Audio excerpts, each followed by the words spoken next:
Uno de los episodios más recordados de la Guerra Civil, o mejor dicho, de los meses posteriores, de la dictadura bajo la que quedó nuestro país, es el protagonizado por las llamadas 13 Rosas.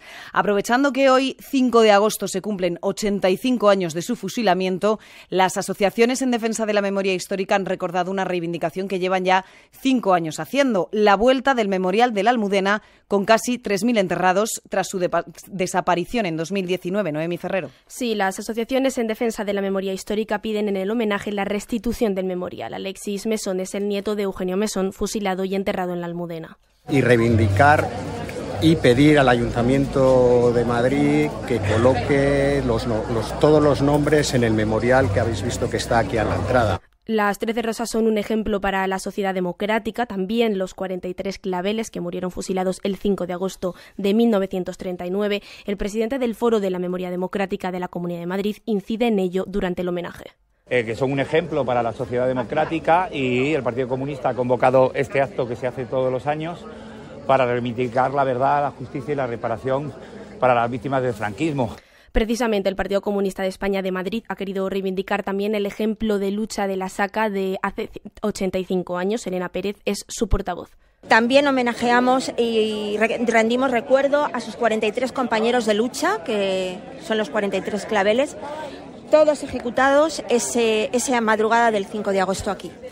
Es nuestra obligación y nuestro deber recordarles, obviamente, porque son nuestros referentes de lucha y porque su lucha antifascista está vigente todavía a día de hoy. 2.936 fusilados y enterrados en el cementerio de la Almudena, y de los cuales hoy se les rinde un homenaje a 56 de ellos.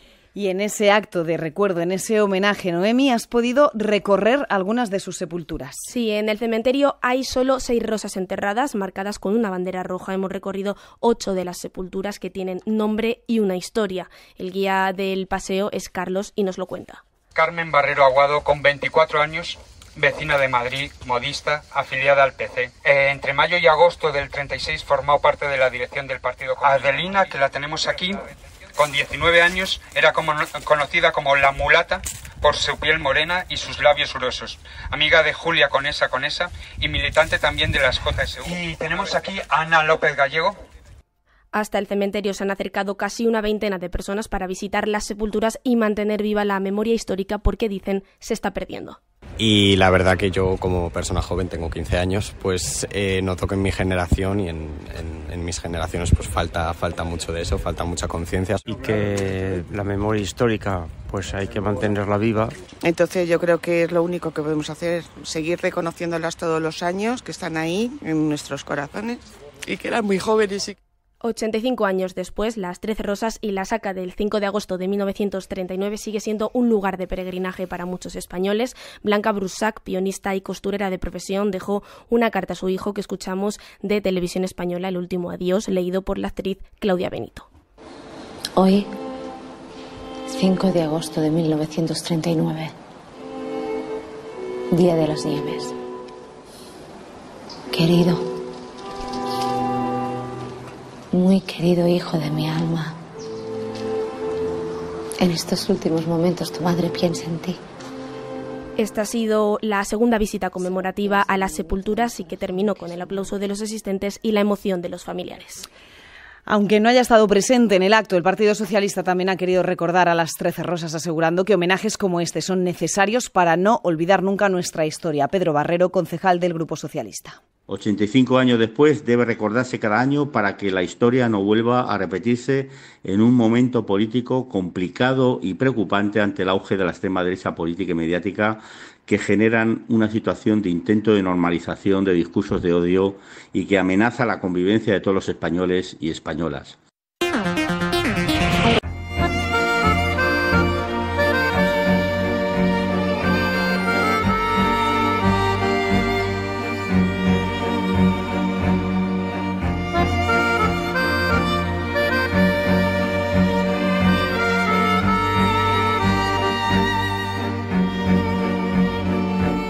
Pues a las 5:40, a las 4:40 en Canarias, y con una música algo más solemne de lo habitual, abrimos el espacio semanal dedicado a rescatar, repasar y profundizar historias que deben ser contadas, que merece la pena poner bajo la lupa y la huella del periodista Fran Pastor. ¿Qué tal, Fran? Muy buenos días. ¿Qué tal, Laura? Buenos días. Esta madrugada, lunes 5 de agosto, si te parece, nos ponemos serios, vale, porque la fecha lo merece. Quizá no tanto hoy mismo, en 2024, pero vamos al 5 de agosto de 1939.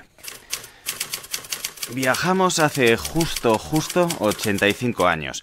Era de madrugada, como ahora, a estas horas. El 5 de agosto, un furgón salía de la cárcel de Ventas. Iba rumbo a la tapia del cementerio de la Almudena, en Madrid. Entonces se llamaba Cementerio del Este. Poco después, el franquismo fusilaba a las llamadas 13 rosas. Claro, Fran, las conozco la historia. Eran muy jóvenes, ¿verdad? Pues sí, 13 chicas cualesquiera, modistas, secretarias. Una de ellas, Blanca, era pianista. Ninguna tenía más de 30 años y la mitad de ellas eran menores de edad.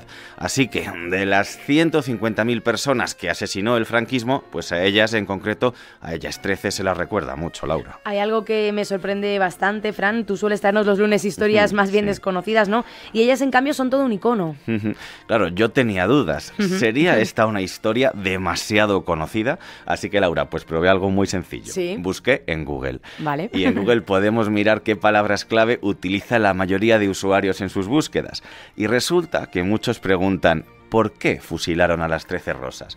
Bueno, pues la respuesta es muy sencilla, por nada. Ya. Era 1939 y ellas tenían más o menos relación con partidos de izquierdas. Ellas, o ni siquiera ellas, sino sus novios, a los que mataron, por cierto, horas antes que a ellas. Ya. Y ya está, es que eso es todo. Ya. Bueno, nos vamos entonces al final de la guerra, ¿no? A los primeros meses del franquismo, y las fusilaron por nada, Fran, como tú dices, no habían hecho nada, que eso quede muy claro. Claro, y al encontrar esto en Google pensé, bueno, quizá no son tan conocidas. Pero ¿quiénes las recuerdan más y quiénes menos? Pues nuestra compañera Eva González ha salido a la calle a preguntarlo.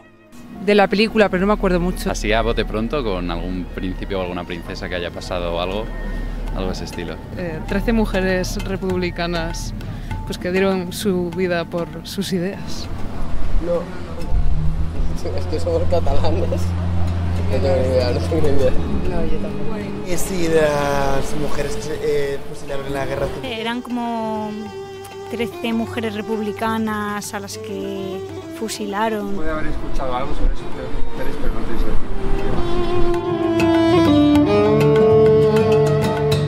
Pues, Fran, aunque algunos no las conocen, ¿no? Ya hemos escuchado, hay una cierta esperanza. Muchos sí que les suena un poco, ¿no? Aunque sea, al final sobre ellas se han escrito libros, se han rodado películas, ¿no? Y yo quería dar precisamente un homenaje no solo a ellas, sino a quienes cuidan de su memoria. Así que empezamos por el periodista Carlos Fonseca. ¿Por qué? Pues porque hace unas décadas nadie conocía a estas jóvenes, hasta que Fonseca publicó el libro 13 rosas rojas, en 2004, hace justo 20 años. Pero lo complicado era encontrar o bien a familiares o bien a personas que hubieran estado con ellas en la prisión. Localicé al hijo de Blanca, estuve hablando con él, me facilitó la carta que le escribió su madre cuando estaba en capilla, unas horas antes de ser fusilada.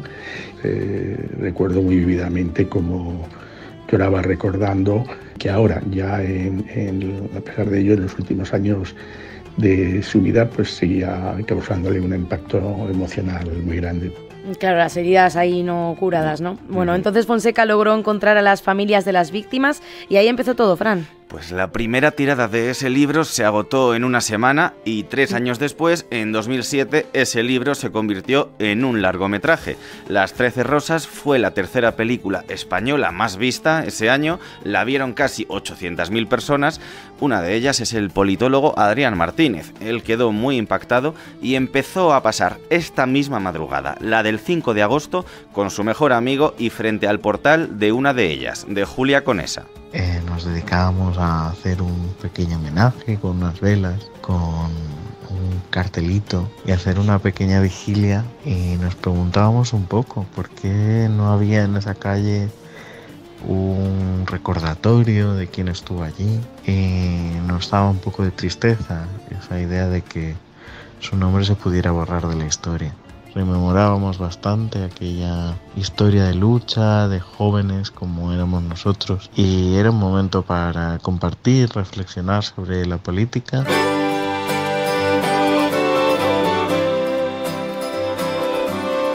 O sea que Adrián se pasaba toda la noche en vela, o sea, le conmovió bastante esta historia, claro. Y además él colgaba un cartel en el portal de Julia, el mismo en el que la detuvieron.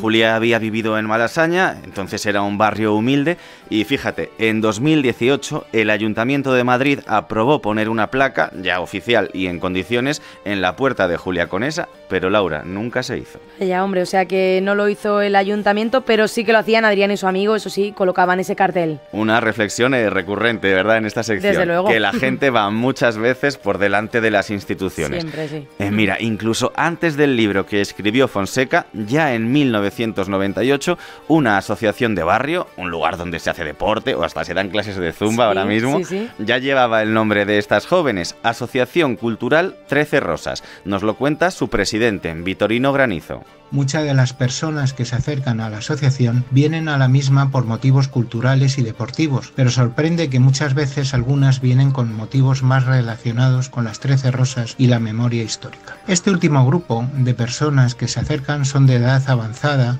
o vivieron al final de la dictadura de Franco, y aunque algunos jóvenes sienten inquietud por las chicas y su historia, es cierto que las nuevas generaciones están menos interesadas en ese periodo histórico. De hecho, lo escuchábamos antes, ¿no, Fran? Que los jóvenes la conocen menos. Y a mí la idea que tuvieron Vitorino y sus compañeros me encanta. Una asociación de barrio donde la gente va a hacer vida cotidiana, a formarse. Hoy, por ejemplo, ayudan a los más mayores a manejar el móvil o la tablet. Sí. Y de paso, pues ya divulgan algo de historia. Las Rosas también hacían esa labor de barrio durante la guerra. Daban de comer a la gente de Madrid, que estaba entonces muerta de hambre. Vamos, que llevan su nombre muy bien puesto, ¿no? Por así decir. Y además, es lo que pedía Julia Conesa en esa carta tan mítica que ya es todo un lema de la memoria histórica: que mi nombre no se borre de la historia. Ella tenía solo 20 años cuando escribió esto. Antes escuchábamos a Adrián, que pasaba la noche en vela frente a su portal cada 5 de agosto, pero claro, Julia tiene familiares. Constanza Paje es su sobrina nieta. Cuando ayudaba a mi abuela Trinidad, hermana de Julia Conesa, a ordenar un armario, saqué una caja de madera que aún conservo con un montón de papeles y fotos dentro, y me lo tuvieron que explicar. ¿Quién era esa niña de las fotos? ¿Dónde está? Que no la conocía yo. No se hablaba del fusilamiento de las 13 Rosas en casa. Durante algún tiempo pensé que era por miedo. He tardado mucho tiempo en comprender que lo que sucedía era que existía un trauma importante en mis abuelos. Un trauma porque vivieron en primera persona todos los acontecimientos en torno a esa detención, encarcelamiento, juicios sin garantías y posterior asesinato de Julia Conesa. Claro que antes de que nosotros conociéramos a las 13 Rosas por libros o películas, hubo gente como Constanza, que encontró la foto de Julia en un armario, ¿no? Y fue tirando ahí del hilo. Y Constanza, en un rato, en cuanto abra el cementerio, visitará la placa que recuerda a Julia y a las demás Rosas, y luego irá al cementerio civil, unos pasos más allá, para ver al resto de sus familiares. Cuando sus abuelos por fin le contaron qué había ocurrido, ella insiste, se lo contaron con rigor y sin rencor. Bueno, imagino que hay una generación de allegados, Fran, los hijos, los sobrinos de estas jóvenes, sus compañeras de cárcel, por ejemplo, que claro, ya no viven, ¿no? Ahora, aunque el tiempo pase y parezca que esto queda cada vez más lejos, pues ya lo vemos. La generación de los nietos va tomando el relevo. Las 13 Rosas, el babi azul, cola del pan, la de bandas que nunca vuelve. Ay, ay, ay, ay, amor, mira qué grande nos quedó. El repete y los claveles, remiendo de alfileres, te digo remitente, se llamaba libertad. He querido que nos marcháramos hoy, Laura, escuchando a María Pelae, la última en citar a las Rosas en una de sus canciones. Algunos las conocimos hace 20 años por Carlos Fonseca, pero confío en que mucha gente buscará a Julia, Blanca, Martina, Virtudes y las demás, pues gracias a esta canción, a Remitente, de María Pelae. Ojalá que sí, desde luego, para eso está toda la cultura, ¿no? Para hacer memoria. Con este recuerdo nos quedamos y nosotros nos escuchamos el lunes que viene, Fran, eso sí, y ahí queda este merecido y justo homenaje. Muchas gracias, y Fran. hasta entonces, Laura, pues haremos memoria. Eso es.